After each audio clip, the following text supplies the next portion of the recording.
კულტურისა და ძეგლთა დაცვის სამინისტროში ქართველი კინორეჟისორის ელდარ შენგელაიას 91 წლისადმი მიძღვნილი საიუბილეო საღამო გაიმართა.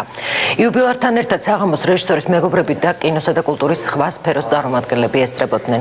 იუბილესთან დაკავშირებით რეჟისორის ცხოვრებისა და შემოქმედების ამსახველი ბიოგრაფიულ-მემუარული წიგნის პრეზენტაციაც მოეწყო.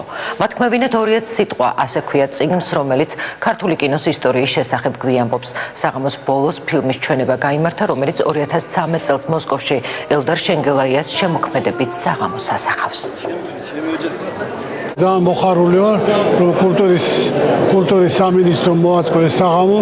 აქ არის უამრავი ჩემი კოლეგები, რომელთან ერთად ჩვენ გავიარეთ დიდი გზა, ერთმანეთს ვეხმარებოდით. აქ არიან ძალიან ბევრი ჩემი ნათესავები, მეგობრები და მე ყველას უსურვებ ჯანმრთელობას, ყველაფერს სიკეთეს. ეგ არის წიგნი, ფილმი, გადაღებული, მისი ბავშვობა, მაწვილკაცობა და ეს დღეები ყველაფერი.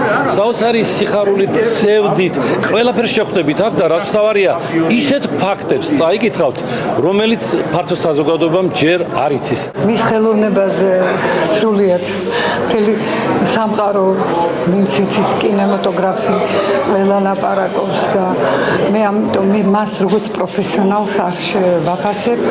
ეს არის უდიდესი ადამიანი და აი ესეთ ადამიანებს უნდა გაუფრთხილდეთ როგორც ხელოვნების მხრივ და როგორც აი საერთოდ მოქალაქეს.